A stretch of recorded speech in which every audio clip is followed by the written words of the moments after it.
Everyone, welcome to study for next exam.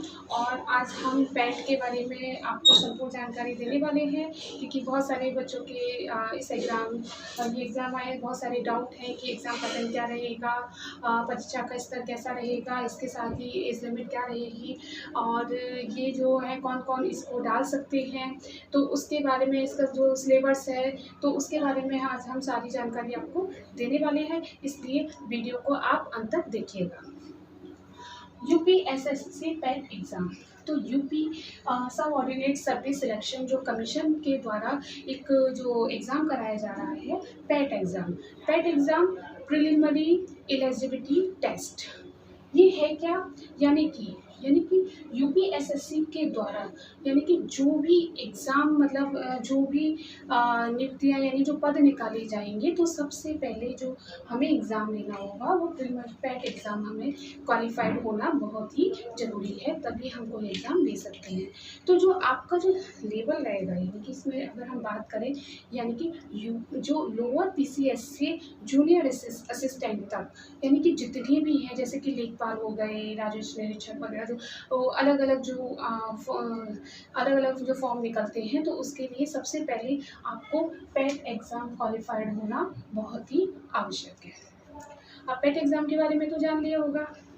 अब हम जानते हैं इसका जो परीक्षा में जो इसका प्रश्न रहेंगे वो हमारे 100 प्रश्न रहेंगे, और इसमें जो 1/4 इसकी नेगेटिव मार्किंग रहेगी, तो ध्यान रखेंगे। इसके साथ ही अगर हम बात करें, जो इसमें समय रहेगा 2 घंटे यानी कि 120 मिनट का रहेगा, और इसका जो लेवल मतलब किस स्तर के जो प्रश्न पूछे जाएंगे, जो इसमें लेवल रहेगा 9th to 10 से, यानी 11 से 12 एनसीईआरटी तक इसका जो एनसीईआरटी लेवल रहेगा। इसके साथ ही अगर हम बात करें उम्र की, जो उम्र रहेगी वो 18 से 40 वर्ष तक रहेगी। और जो ग्रुप की अगर हम बात करें, ये ग्रुप सी में, यानी कि जो क्लर्क वगैरह बहुत सारी ऐसी वैकेंसीज निकलती हैं ग्रुप सी में, जो वर्ग जिसको हम बोलते हैं गा बोलते हैं, जो भी इसमें जिसके अंतर्गत जो वैकेंसी निकलती है, वो उसके लिए ये पैट एग्ज़ाम एलिजिबल रहेगा। इसके साथ ही अब हम बात करते हैं इसके सिलेबस की। अब देखिए, सिलेबस में अब हम जानेंगे विस्तार से, और आपको उसमें क्या पढ़ना है और क्या नहीं पढ़ना है, क्योंकि एग्ज़ाम के लिए महत्वपूर्ण तो हो जाता है, आप ये देखते हैं कि हाँ हमें क्या पढ़ना है, मगर हमें छोड़ना क्या है, तो उसके बारे में भी आपको जानना आवश्यक है। तो जानते हैं विस्तार से। तो इसमें सबसे पहले आप देखेंगे इतिहास, भारतीय इतिहास। अब देखिए, यहाँ भारतीय इतिहास के बारे में बात हो रही है, तो भारतीय इतिहास में आपके प्राचीन भारत हो गया, मध्यकालीन भारत हो गया। मध्यकालीन भारत की बात करें, दिल्ली सल्तनत और मुगल कालीन। इसके साथ ही अगर हम बात करें आपका आधुनिक भारत, तो भारतीय इतिहास में हमें तीनों पढ़ने ही होंगे, और उसमें से आपके जो प्रश्न पूछे जाएंगे, उसमें से 5 प्रश्न आपके पूछे जाएंगे। इसके साथ ही आपका हो जाएगा भारतीय राष्ट्रीय आंदोलन। भारतीय राष्ट्रीय आंदोलन में से भी आपके 5 क्वेश्चन पूछे जाएंगे।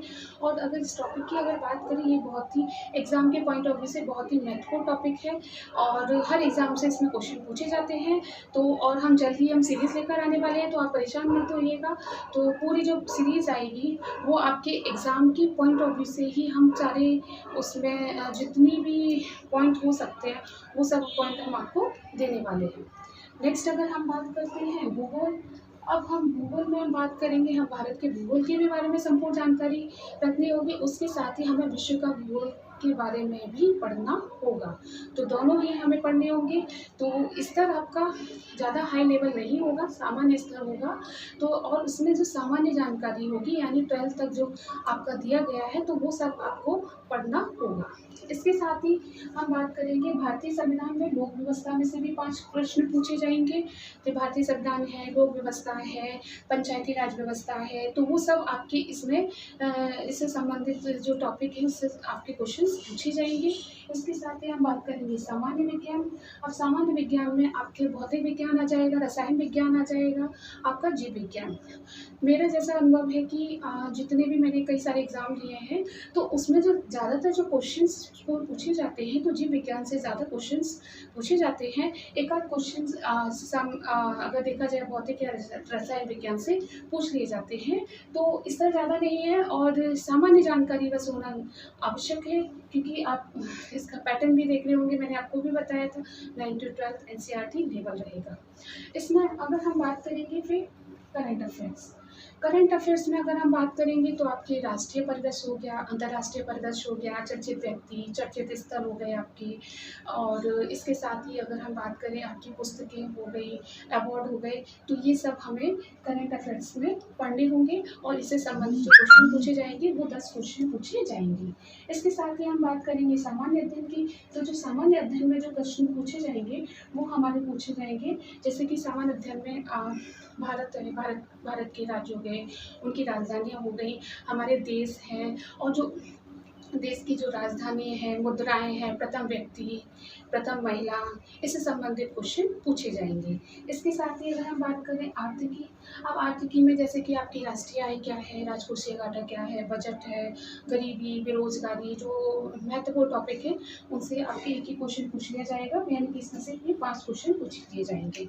इसके साथ ही अगर हम बात करेंगे आपका अंग्रेजी में अगर हम बात करें 5 क्वेश्चन पूछे जाएंगे, और जो 5 क्वेश्चन पूछे जाएंगे उसमें से आपका एक पैसेज हो जाएगा, एंटोनिम सिनोनिम्स हो जाएगा, और आपकी अगर बात करें जनरल ग्रामर, जो आपकी ग्रामर आएगी उससे संबंधित 1-2 क्वेश्चन पूछ लिए जाएंगे। इससे ज़्यादा आपका हाई लेवल नहीं होने वाला, क्योंकि 12th लेवल है।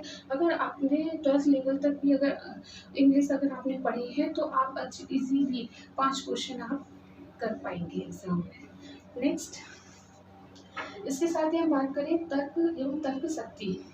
तर्क एवं तर्क शक्ति में अगर हम बात करें, आपका ये रीजनिंग का पोर्शन आ जाएगा, और इस रीजनिंग के पोर्शन में आप देखेंगे कि आपका जैसे कैलेंडर हो गया, घड़ी हो गया, पूर्ण धारणा, कथन एवं निष्कर्ष, इससे संबंधित क्वेश्चन आपके पूछ लिए जाएंगे, तो ये भी आपके 5 नंबर का रहेगा। इसके साथ ही आपका आ जाएगा ग्राफ, विश्लेषण, तालिका एवं विश्लेषण, इसमें से आपकी लगभग 20 क्वेश्चन पूछे जाएंगे, तो ध्यान रखेंगे।